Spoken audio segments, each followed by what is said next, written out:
Hello दोस्तों, नमस्कार। मेरा नाम है रोहित कुमार। आप सभी का स्वागत है हमारे इस यूट्यूब चैनल पे। कश्य देश के लिए मैथमेटिक्स में अनसॉल्व पेपर हल करवा रहे थे। 2022 का सेट नंबर 2 चल रहा था। प्रश्न संख्या 7 पे पहुंच गए थे। सब जल्दी जल्दी बता के ख़त्म कर दिया, और जल्दी जल्दी आप लोग भी लाइक वगैरह कर दीजिए। और चलिए शुरुआत करते हैं पहले प्रश्न की। देखो, 7वें में 2 प्रश्न दिए होते हैं, दोनों में से कोई एक करना होता है। पहला वाला जो प्रश्न है वो तो यार त्रिकोणमिति पे आधारित दिखाई दे रहा है। एक नाव पुल की ओर आ रही है। किसी क्षण पुल का उन्नयन कोण 30 अंश देखा गया। नाव उसी चाल में 4 मिनट चलने के पश्चात पुल का उन्नयन कोण 60 अंश हो जाता है। तो नाव को पुल तक पहुंचने में कितना समय लगेगा? तो इसका उत्तर आ जाता है 2 मिनट। ये मतलब बहुत फेमस सवाल है भाई, तो इसमें कुछ है नहीं। अरे यार, इसमें तो 8 मिनट आ रहा है। खैर, बहुत फेमस सवाल है। इस प्रश्न का जवाब बहुत आसानी से दिया जा सकता है। हल करने का प्रयास करेंगे और आपको समझाने का प्रयास भी करेंगे। तो भाई देखो, यहाँ पे वो कह रहा है एक नाव पुल की ओर जा रही है।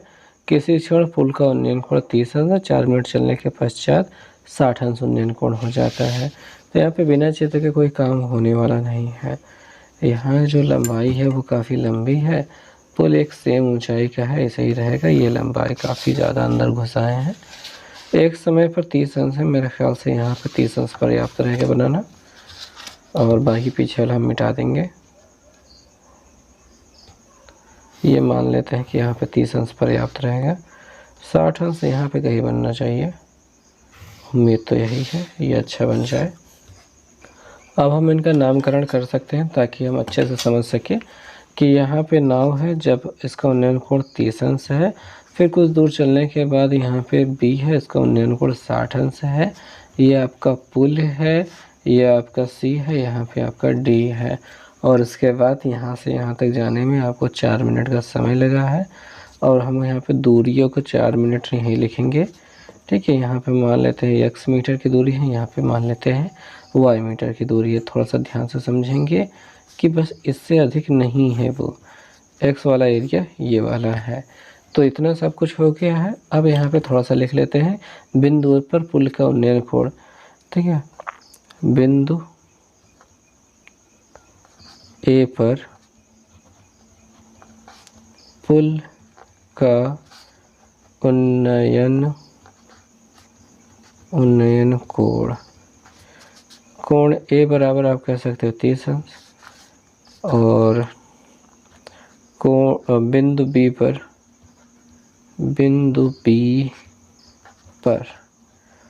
पुल का उन्नयन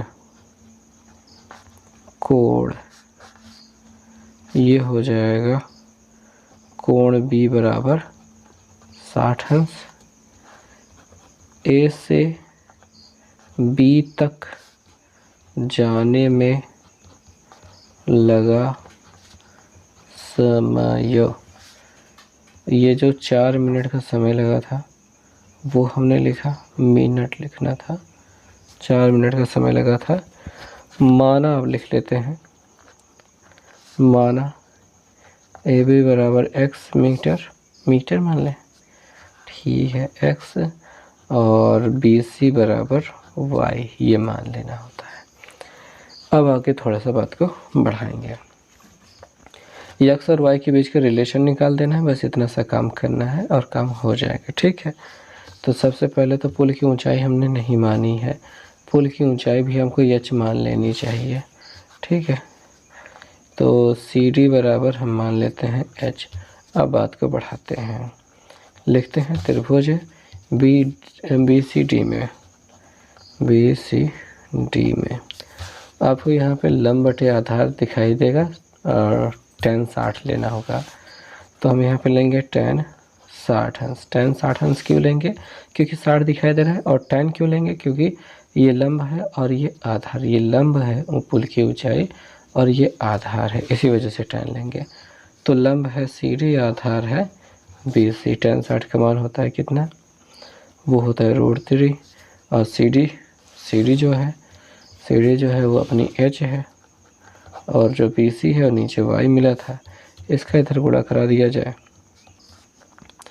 तो h बराबर हमको √3y देखने को मिल जाएगा। और अब यहाँ पे हम इसको समीकरण नंबर 1 कह देंगे। फिर आ जाते हैं इस बड़े वाले त्रिभुज को हल करने के लिए, जहाँ पे हम त्रिभुज ADC लेंगे और आपका कोण 30 अंश रहेगा। त्रिभुज ACD में आपका tan 30 अंश रहेगा। tan 30 अंश क्यों? क्योंकि लंब बटे आधार पूरा लेना चाहते हैं। तो लंब है आपका CD और आधार है AC। tan 30 का मान होता है a/√3। CD का जो वैल्यू है CD भाई वो h है, ओके। और AC जो है यहाँ से यहाँ तक पूरा है x + y है, तो x + y है। अब यहाँ पे जो h की वैल्यू मिली थी वो हम यहाँ पे रख सकते हैं, ठीक। h का मान रखने पर, h का मान रखने पर तो 1/√3 था यहाँ पे, यहाँ वाला बराबर था h। अब यहाँ पे h की जगह पे क्या रखा जाएगा? ये रखा जाएगा √3y।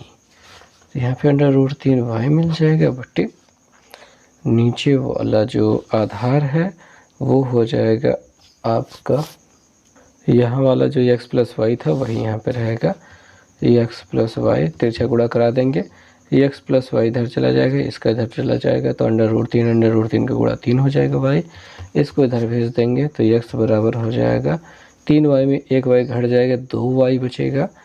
तो y जो हो जाएगा, यहाँ पे हमको y की वैल्यू तो निकालनी है, तो y बराबर जो हो जाएगा x/2। 2 नीचे आ गया, x के नीचे आ गया, x/2 आ गया। तो y और x के बीच का रिलेशन हमको पता चल गया है। यानी x से ये जो दूरी है इसको पार करने में इनको 4 मिनट का समय लगा था, तो इसको पार करने में कितना समय लगेगा? तो BC को पार करने में लगा समय बराबर होता है समय t बराबर दूरी बटे चाल होती है।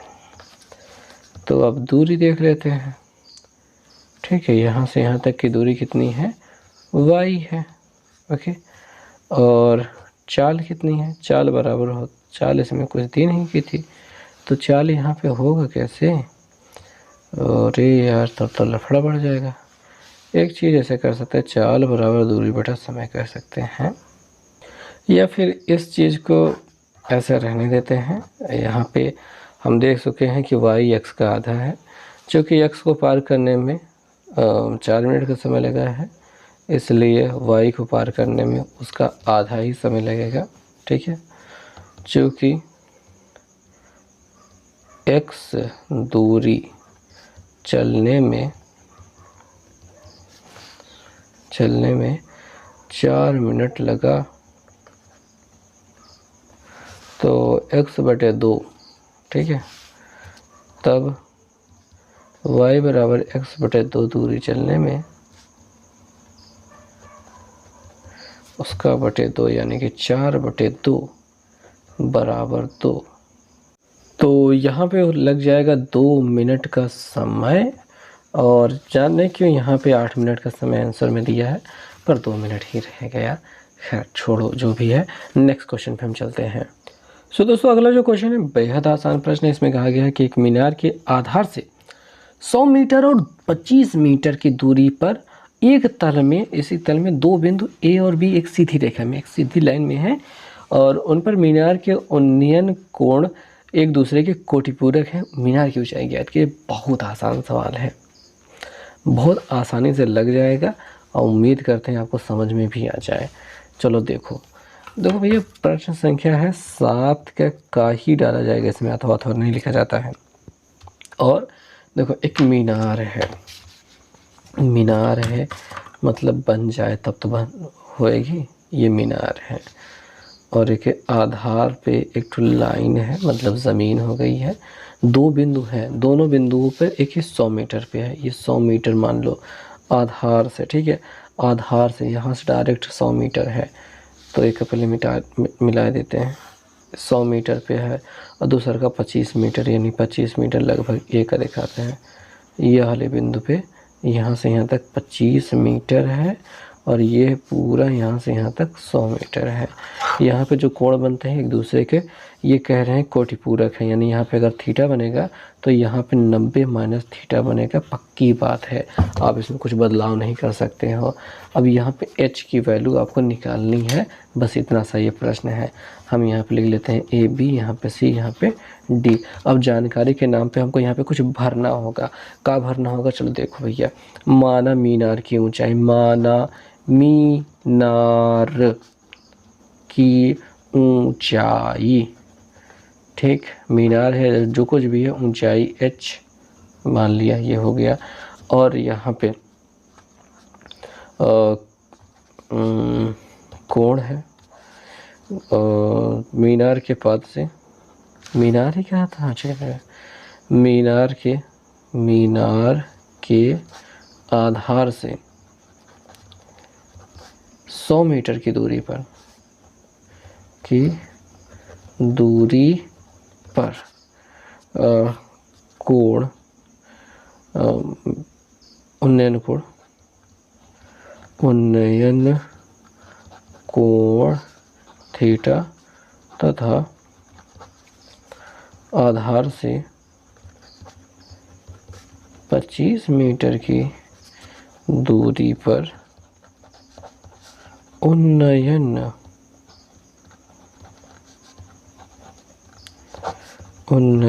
कोण 90 माइनस थीटा है, ऐसा लिख देंगे। और कुछ बचा नहीं, कुछ नहीं बचा है, सब लिख लिया। त्रिभुज ए बी सी में शुरू करते हैं। त्रिभुज ए बी, अरे कहाँ से टैन में लिखा गया, त्रिभुज ए बी सी में कुछ भी लिख देते हैं, सी में ऐसा लिखना है। यहाँ पे tan 90 माइनस थीटा बराबर लंब बटे आधार, लंब h रखेंगे, आधार 25 रखेंगे। तो यहाँ पे लिखेंगे tan, कोण तो है नहीं पूरा, 90 माइनस थीटा ही रहेगा। tan 90 माइनस थीटा बराबर लंब है ए बी, आधार है B C. tan 90 minus theta बराबर होता है, tan 90 माइनस थीटा बराबर होता है cot थीटा, और ए बी की जो वैल्यू है वो h है और ये जो बी सी है वो 25 है। तो यहाँ पे 10 हो जाएगा, यहाँ पे 25, अरे यार 25 हो जाएगा, क्या कर रहा हूँ, h बटे 25 होना था, h बटे 25 होना था, 10 आ गया गलती से। ओके, तो यहाँ पे हम क्या यूज़ कर रहे थे, चूँकि tan 90 माइनस थीटा बराबर होता है cot थीटा के, इस वजह से हमने यहाँ पे बदलाव किया है। अब cot थीटा बराबर होता है 1/tan थीटा, तो ये h बटे 25 हो जाएगा। इसको उल्टना चाहेंगे हम कि tan थीटा बराबर हम 25 बटे यहाँ पे h लिख सकते हैं। तो एक काम तो यहाँ पे मिल गया है, इसको हम समीकरण नंबर 1 ही कहेंगे। दूसरा हम लाएंगे इस वाले बड़े वाले त्रिभुज के साथ में, यहाँ पे लिखेंगे त्रिभुज ए बी डी में, और यहाँ पे होगा tan केवल थीटा, लंब हो जाएगा केवल ए बी और आधार हो जाएगा बी डी। tan थीटा को ऐसे ही रहने देते हैं क्योंकि हमको पता ही नहीं थीटा का वैल्यू क्या है। ए बी, ए से बी की जो डिस्टेंस है वो तो अपनी h है, और ये जो बी डी है वो पूरा यहाँ से यहाँ तक 100 है। इसको हम समीकरण नंबर 2 कहेंगे। समीकरण 2 और 1 में अगर आप ध्यान से देखेंगे तो tan थीटा बराबर ही दोनों लोग बात कर रहे हैं। tan थीटा बराबर h, यहाँ पे 25 बटे h है, यहाँ पे h बटे 100 है। तो हम यहाँ पे लिख देंगे समीकरण 1 व 2 से। ऐसा करने से होगा क्या कि tan थीटा गायब हो जाएगा, 25 बटे h बराबर हो जाएगा h बटे 100 के। तो 25 बटे h बराबर हो जाएगा h बटे 100 के। तिरछा गुणा करा देंगे, इसका गुणा करा देंगे तो 25 100 हो जाएगा, इसका इधर गुणा करा देंगे तो h स्क्वायर हो जाएगा। तो h बराबर √2500 हो जाएगा, और इसका वर्गमूल 2500 का वर्गमूल 5 होता है, और 2 जीरो है तो उसमें से 1 जीरो लग ही जाएगा। तो h की वैल्यू आपको 50 मीटर आप कह सकते हैं आ जाएगी। तो इस प्रश्न को इसी प्रकार से करना है। अब हम 7वें कक्षा वाला प्रश्न देखते हैं, जिसमें क्या लिखा है। ऋतु धारा के अनुकूल 2 घंटे में 20 किलोमीटर तैर सकती है। धारा के प्रतिकूल 2 घंटे में 4 किलोमीटर तैर सकती है। स्थिर जल में तैरने की चाल तथा धारा की चाल ज्ञात कीजिए। बहुत ही अच्छी सवाल है। तो इस प्रश्न की शुरुआत यहाँ से करते हैं। स्थिर जल में तैरने की चाल और धारा की चाल को मानते हुए 7 का ख है। माना स्थिर जल में तैरने की चाल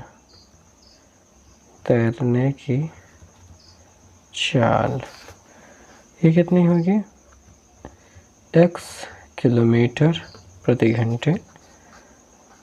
धारा की चाल तथा धारा की चाल y किलोमीटर प्रति घंटे। अब हमको यहाँ पे अनुकूल चाल निकालनी पड़ेगी, जो कि हो जाएगी x प्लस वाई। ओके, और उसके बाद प्रतिकूल चाल भी निकालनी होगी, जो कि हो जाएगी x माइनस वाई। किलोमीटर प्रति घंटे तो रहेगा ही, ये कहीं जाएगा ही नहीं। 2 घंटे में धारा के अनुकूल 2 घंटे में 20 किलोमीटर तैर सकती है। तो भैया यहाँ पे बात आ जाती है धारा के अनुकूल 2 घंटे में 20 किलोमीटर तैर सकते हैं। 2 घंटे में 20 किलोमीटर तैर सकती है तो ऐसे में जो हो जाएगा आपके प्रथम शर्त के अनुसार, चाल बराबर दूरी बटा समय करना होगा। दूरी बटा समय करना होगा। चाल तो अनुकूल चाल, धारा के अनुकूल चाल यानी x प्लस वाई। दूरी हो गया है 20, समय हो गया है 2। 2 से काट देने पर 10 यानी x प्लस वाई बराबर हमको 10 दिखाई दे रहा है। हम कह देंगे समीकरण नंबर 1 है। धारा के प्रतिकूल वाली बात करेंगे तो 2 घंटे में 4 किलोमीटर तैर पाती है। भैया 2 घंटे में 4 किलोमीटर तैर सकती है। वाह वाह, तैरो भैया और तैर सकती है। तो वही चाल बराबर दूरी बटा समय। तो चाल हो जाएगी x माइनस वाई, प्रतिकूल चाल।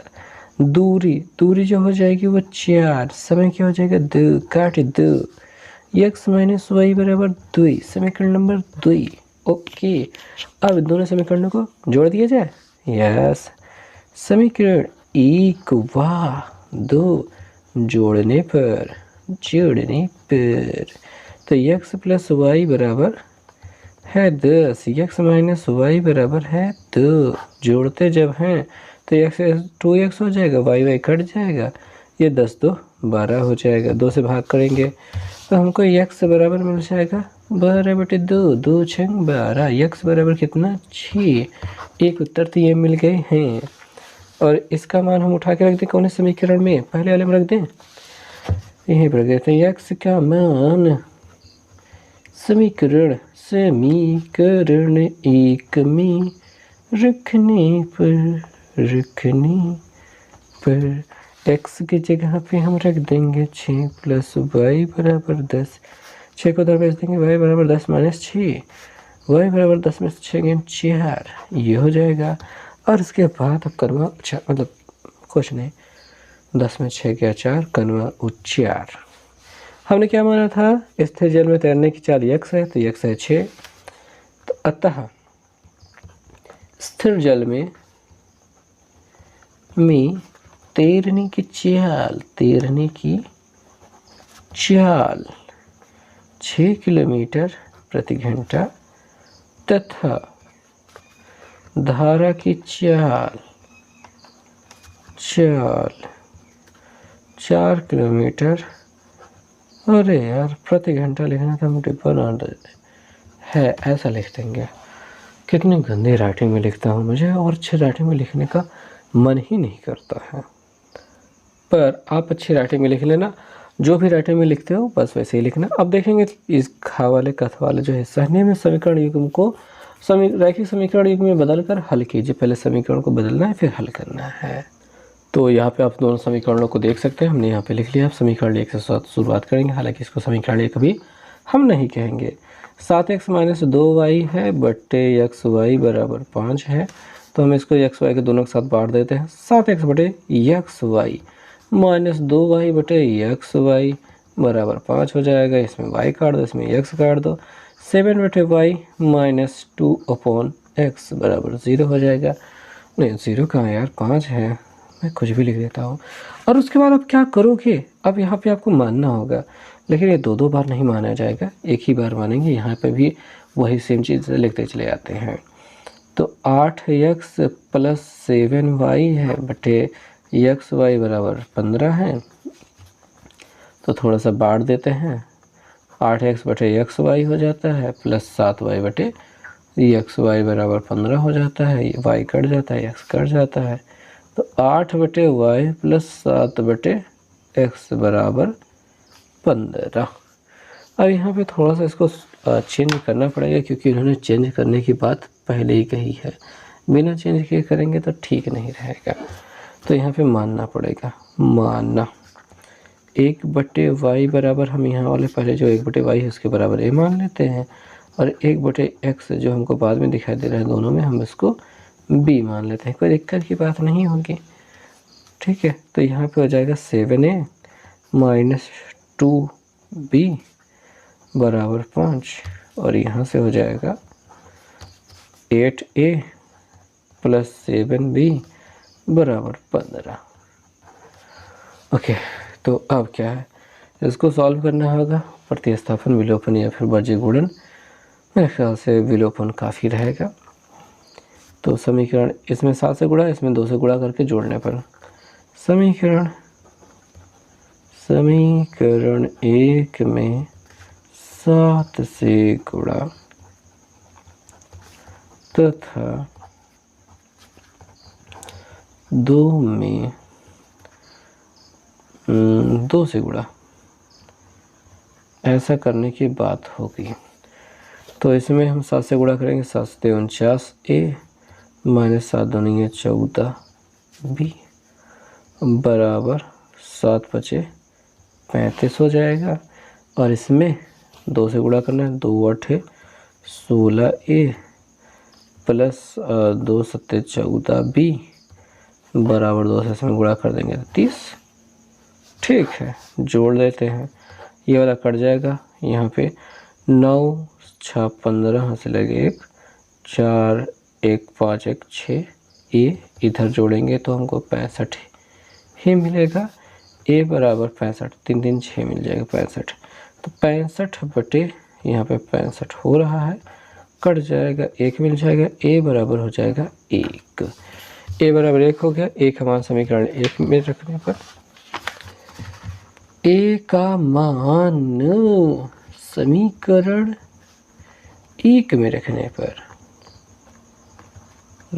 पर क्या होगा भाई, ये क्या होगा, 7a था, ये देखो कहाँ गया, 7a माइनस 2b था, तो 7a मतलब 1 माइनस 2b बराबर 5। तो 2b बराबर 7 का नाम साफ उधर चला जाएगा, 5 माइनस 7 होने लगेगा, 2b बराबर हो जाएगा -2, माइनस माइनस कैंसिल, 2 एक नाम 2, तो b बराबर हो जाएगा आपका 1। तो ये चीज़ें हो चुकी हैं, b बराबर 1 और a बराबर 1 मिल गया है। उसके बाद हमारा जो 1 बटे वाई बराबर a माना था, चूँकि 1 बटे वाई बराबर a है, इसलिए a का मान जब हम यहाँ पे 1 रखेंगे, इसलिए 1 बटे वाई बराबर a का मान हमने रख दिया 1, इसके बटे 1 लगा दीजिए। y का मान इसको उलट दीजिए, ये y बटे 1 हो गया तो इसको भी उलट दीजिए, 1 बटे 1 हो जाएगा, यानी हम 1 अकेले लिख सकते हैं। तो y का मान आपको मिल गया है, और तथा 1 बटे x बराबर है b है, तो 1/x बराबर b की वैल्यू हो जाएगी 1। उलट देते हैं तो x बराबर यहाँ पे भी 1 मिलेगा, 1 ही मिलेगा। और उसके बाद बस यही दोनों समीकरण के हल हैं। समीकरण के हल बस ये लिख देंगे। तो बस इसमें हो गया भाई, निपटा दिया है कैसे भी कैसे करके, निपट गया है। और ये सेट समाप्त होता है। अगले सेट के लिए अगले वीडियो में।